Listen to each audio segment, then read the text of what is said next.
Quem como Deus? Ninguém. Um brado que se tornou um nome, o nome daquele príncipe da milícia celeste, ou o príncipe dos príncipes, Arcanjo São Miguel.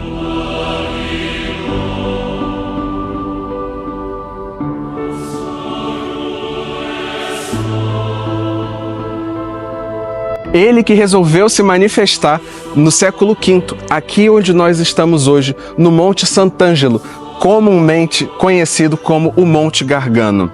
Hoje nós vamos conhecer um pouco mais sobre a aparição, os fatos que envolveram essa história de São Miguel Arcanjo nesse local, no Monte Gargano, a sua consagração, nesse nosso outro episódio da série Caminhos da Fé. O Monte Sant'Angelo fica na Itália, localizado na província de Foggia, muito perto de San Giovanni Rotondo, onde você poderá visitar Padre Pio. E caso você esteja planejando uma peregrinação, a hospedagem em San Giovanni Rotondo é uma ótima opção, já que o trajeto até o monte é de aproximadamente 30 minutos, e apesar de algumas curvas é bem fácil chegar ao estacionamento que está na descrição do vídeo. Paramos ali numa região bem central e tem uma placa já indicando o caminho que a gente tem que seguir para a direita, para a parte do centro histórico. Então a gente passa por aquelas lojinhas, caminha um pouquinho e já se depara com, um pouquinho depois, com essa vista maravilhosa.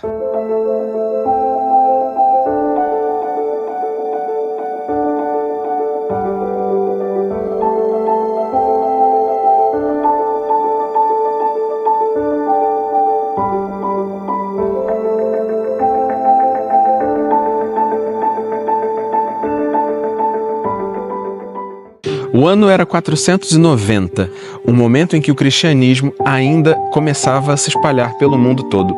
E justamente onde nós estamos agora é que essa história realmente começou. Nós estamos aqui onde é conhecido como Monte Sant'Angelo, a cidade de Monte Sant'Angelo, num local chamado o Monte Gargano.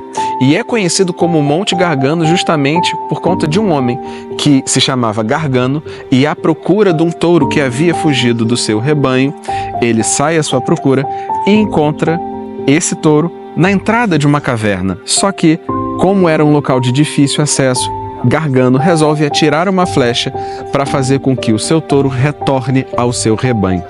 Só que no momento em que ele faz o disparo, misteriosamente, essa flecha faz uma volta indo em sua direção.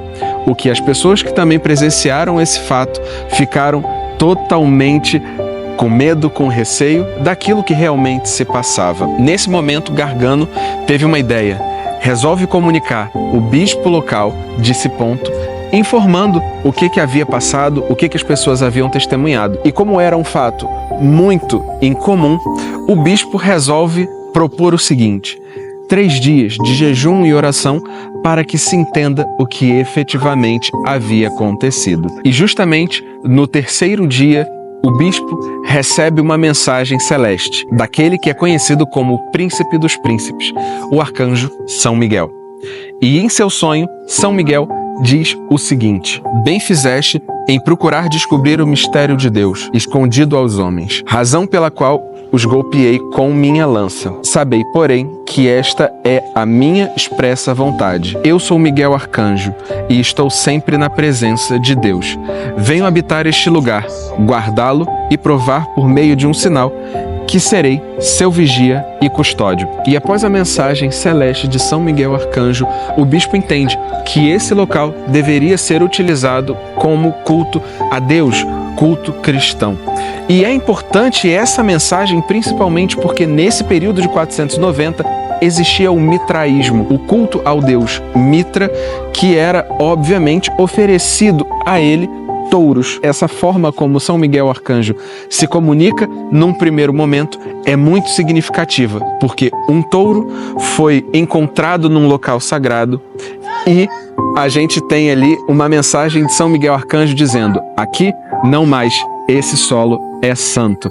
Então, são mensagens muito fortes, mas essa é apenas a primeira aparição de São Miguel Arcanjo nesse local. E sejam bem-vindos aqui ao Santuário de São Miguel Arcanjo.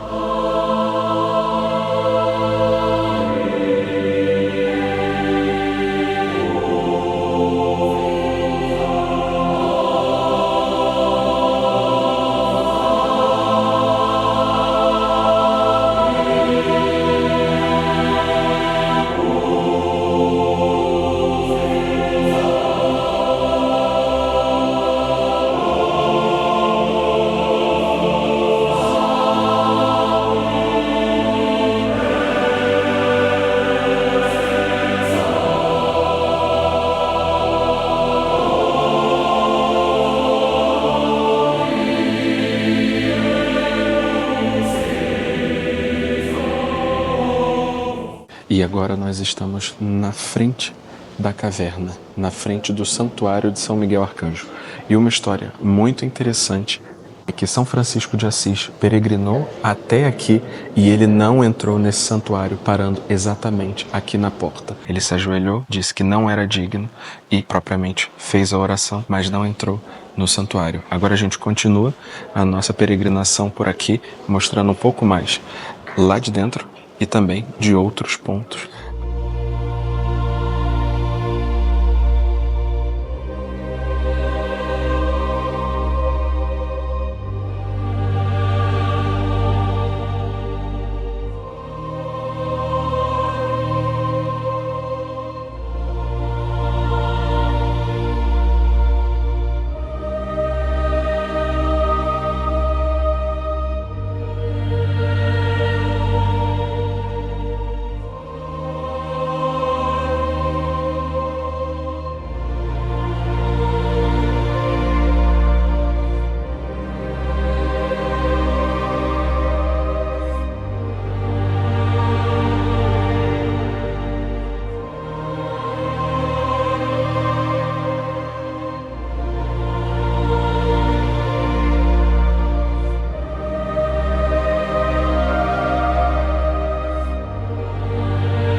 A primeira aparição de São Miguel Arcanjo foi muito relevante e muito significativa para a população aqui do Monte Sant'Angelo e algumas populações vizinhas que começaram a peregrinar até a gruta. Essa informação da aparição de São Miguel começou a se dissipar pela Europa e também pelo Mediterrâneo, chegando até um local em especial, Constantinopla. Agora, a segunda aparição de São Miguel Arcanjo, ela foi necessária num contexto militar e que a resposta começa a partir dali. 2 anos após a primeira aparição de São Miguel Arcanjo a São Lourenço, foi necessário mais um momento de intervenção do príncipe da milícia celeste. Como a gente já falou, a notícia se espalhou por Constantinopla e fez com que houvesse, nesse ano de 492, a invasão dos bárbaros nessa região da Puglia, fazendo com que fosse um ataque muito complicado de defesa e de uma forma que a própria população da cidade não esperava. Nesse sentido, foi necessário que São Lourenço fosse até a gruta, pedisse a intercessão de São Miguel para que eles conseguissem vencer essa batalha tão difícil e tão exigente naquele momento.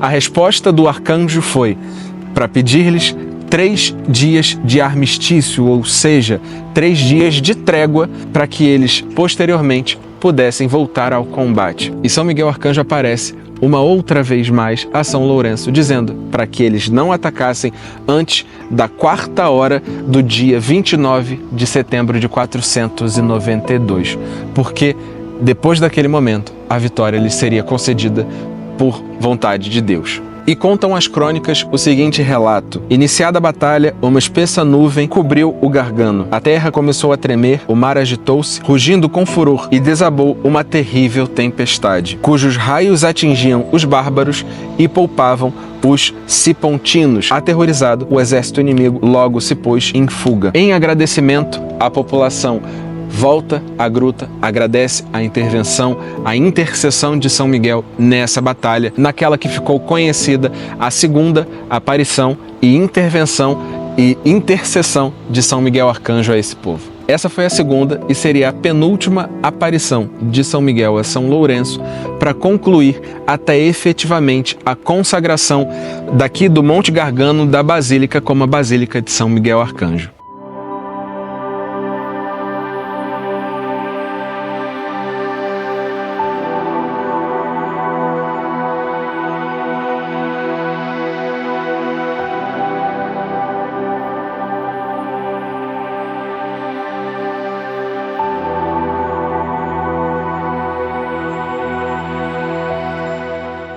E a terceira aparição de São Miguel, que justamente foi o ponto ápice de consagração aqui no Monte Sant'Angelo, foi justamente 3 anos após a primeira aparição de São Miguel. Justamente o bispo Lourenço, aqui no dia 8 de maio de 493, ele buscava ali um discernimento, depois de tantos outros fatos e tantos outros milagres, pela providência do arcanjo São Miguel, fazer com que esse local ele fosse efetivamente consagrado e que missas fossem celebradas com recorrência, em honra a Deus, em honra ao que Deus tinha feito todos esses anos que passaram. Mas não era efetivamente só fazer a consagração desse local e já era suficiente. Era necessário também falar e pedir autorização do Papa para que as missas nesse local fossem celebradas, que os sacramentos pudessem ser efetivamente concedidos, e isso fez com que São Lourenço fosse em direção ao Papa. E apesar da recepção do Papa Gelásio a São Lourenço, não foi assim uma ideia resolvida logo no primeiro momento.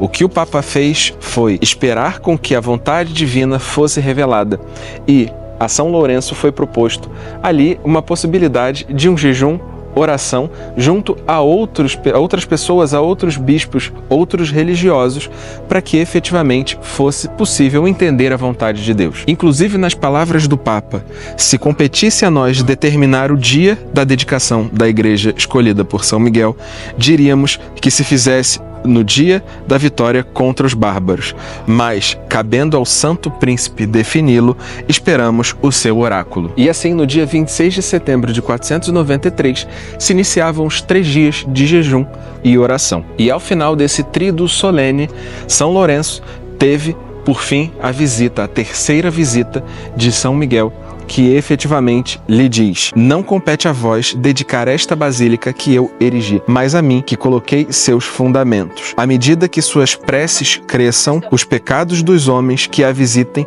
diminuirão, pois no seio desta casa tão especial as más ações desaparecem. Entrai nela, orai assiduamente no seu interior, assistidos por mim, seu patrono, e, quando celebradas as missas, que o povo comungue conforme o costume. Eu mesmo me encarregarei de santificar esse lugar. E assim se conclui a história da consagração dessa basílica em honra a São Miguel Arcanjo, que efetivamente é a única basílica que não foi consagrada por um sacerdote, mas sim pelo próprio príncipe da milícia celeste. É importante destacar que esse local é um local de intensa oração e intensa entrega. Como a gente já comentou, São Francisco de Assis chegou neste local, rezou e se disse indigno de entrar nessa gruta de São Miguel Arcanjo. Espero que vocês venham nesse local com o espírito de oração e com muita intenção de entregar suas orações a Deus, pedindo a intercessão de São Miguel Arcanjo. Nós, do Vida Além do Escritório, deixamos com você o convite para que a gente reze junto à oração de São Miguel Arcanjo. Em nome do Pai, do Filho e do Espírito Santo. Amém. São Miguel Arcanjo, defendei-nos no combate. Sede o nosso refúgio contra as maldades e as ciladas do demônio. Ordene-lhe Deus, instantemente o pedimos, e vós, príncipe da milícia celeste, pela virtude divina, precipitai no inferno a Satanás e a todos os espíritos malignos que andam pelo mundo para perder as almas. Amém. Em nome do Pai, do Filho e do Espírito Santo. Amém. Esse foi o Caminhos de Fé, e nós nos encontramos em outro local, onde o céu toca a terra. Até o próximo vídeo.